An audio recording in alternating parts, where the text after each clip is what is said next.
Hello everyone and welcome to another episode of TTGN. I'm your host SirTurtle, and today we're going to be taking a look at the new Hearthstone patch. It's just releasing. It is the pre-purchase for Blackrock Mountain.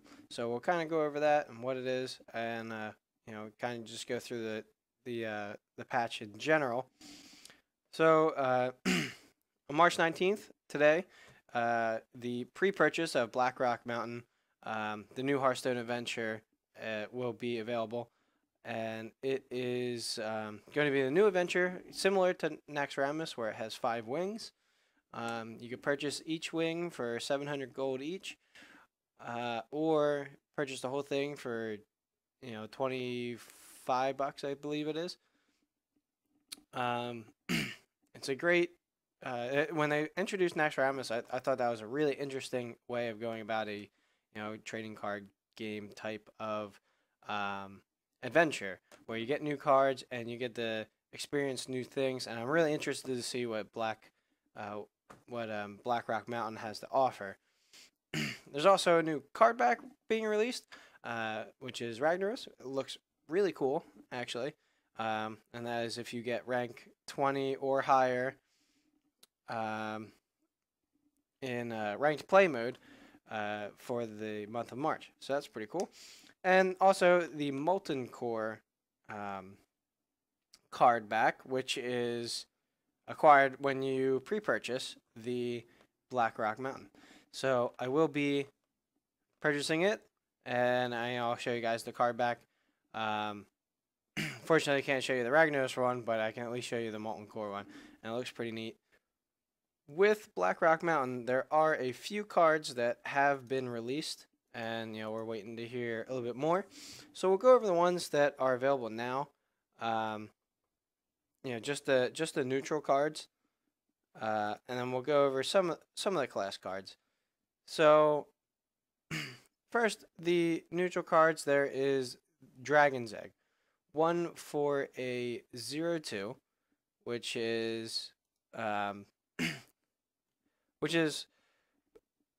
crap for a 1-drop, but it does have a really good ability in that whenever it takes damage, it summons a 2/1 Wisp. So I see this definitely being in a lot of aggro decks, especially maybe even a priest deck, because they have all the buffs to health. So if you could buff it and give it taunt, or buff it and give it attack, it makes this card really worthwhile. I don't see it being used very often in the late game, or I don't see it being helpful in the late game because of its stats, and it would be pretty pointless. But in the early game, for a 1-drop, I think it's a great card, and I'm interested to see some of the plays that you can do with it.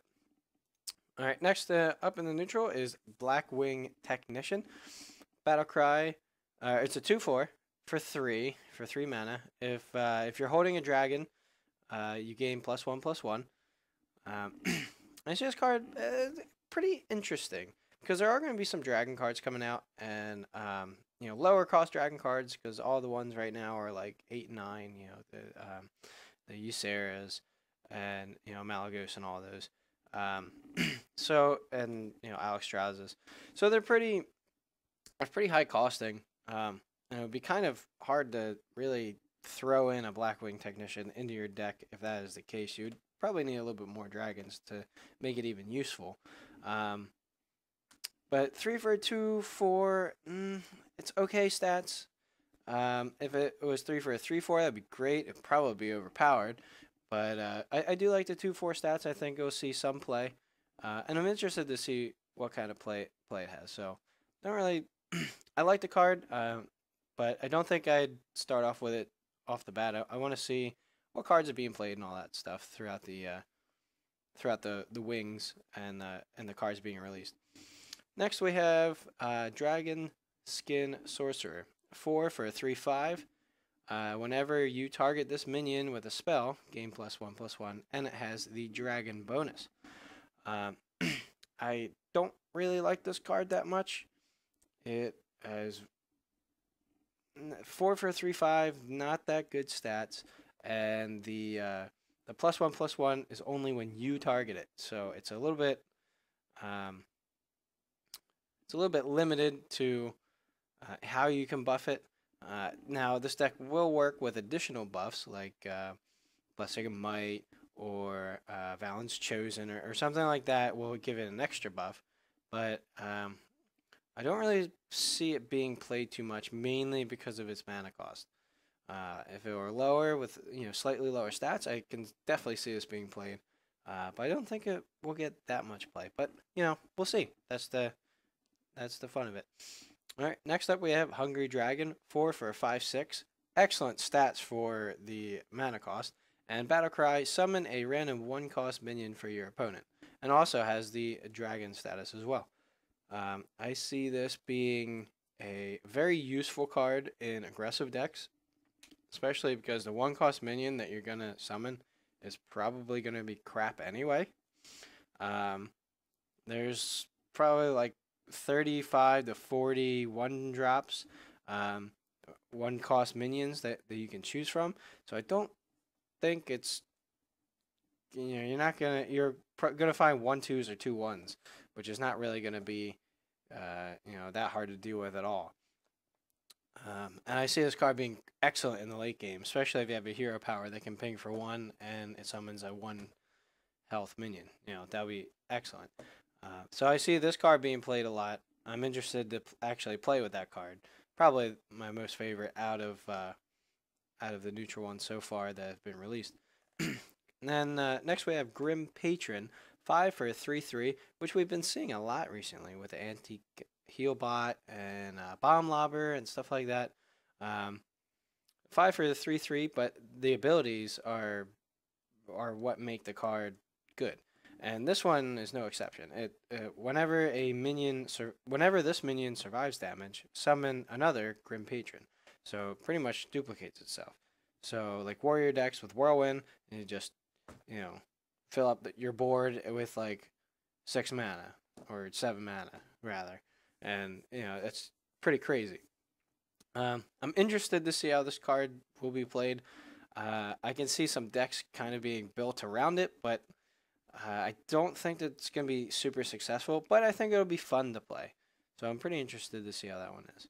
And lastly, for the neutrals, we have Rend Blackhand. 7 for an 8/4. It's a legendary. And a Battle Cry. If you're holding a dragon, destroy a legendary minion. I don't like this card at all. I think it's very, very situational. The stats are pretty much crap. If it were a 4/8, I think it would actually be a little bit better. But since it's an 8/4, it's very easily big gamed or Shadow Word Death, and very easy to take care of once it's on the field. And the Battle Cry is just way too situational for it to really be effective. But I can probably see it being played maybe in like a tournament style format where you will be against a lot of legendaries, or the legendaries that are going to be in the deck and you can counter them with this card. So I don't really see a lot of ladder play with this card at all, really. We're going into some of the class cards that have been released. We'll take a look at Rogue, which is the Dark Iron Skulker, which is 5 for a 4/3, and Battle Cry, deal 2 damage to all undamaged enemy minions. So it's 5 for a Battle Cry of a backstab to all undamaged minions, all enemy undamaged minions. And I think this card is pretty cool. I don't know how much play it's going to get, but it is certainly worth trying out. Stats are a little bit better than a 3/3, but still a 3/3 kills it. A 2-drop can kill it as well. But you can potentially take out a lot of 2-drops, especially if you're this card actually gives Rogue even more tempo, I believe, especially if they're kind of going for more of a control style. They can sit on mana a couple turns and let the enemy develop the board, and this will just pretty much wipe out an aggro deck. So pretty interested to see how this one's going to be played. All right, next we'll look at the Shaman. it's a spell. It's Lava Shock. 2 to deal 2 damage, and also unlock your Overload Mana Crystals. And the Overloaded Mana Crystals are either the ones that were overloaded this turn, or the ones that will be overloaded next turn. So it gets rid of both, and that was clarified by Blizzard that that's how this card is going to be intended to use. So it's kind of like it kind of gives Shaman the opportunity to get rid of the hindrance that is the overload that that Shaman faces. I see this being in some decks. Do I feel it's going to be worthwhile?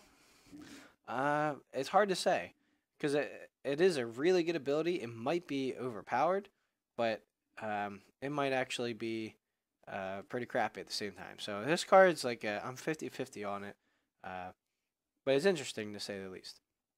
And lastly, we'll look at the warrior. We have the Axe Flinger.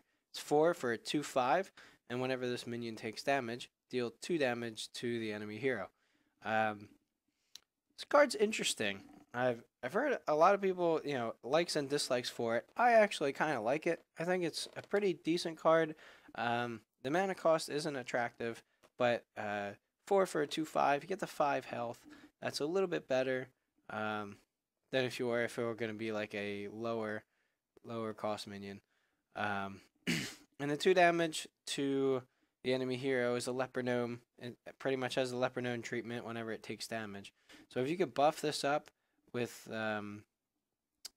with anything, it could be pretty strong. But I don't really see a really good place for it in the current warrior decks. So I'll be interested to see how this one's played as well. I'm kind of 50-50 on this one too. I do kind of like it. I want to see it being played, is I guess what I'm going at. Well, that about does it for this episode of TTGN. Thank you guys for tuning in, and I'll see you guys next time.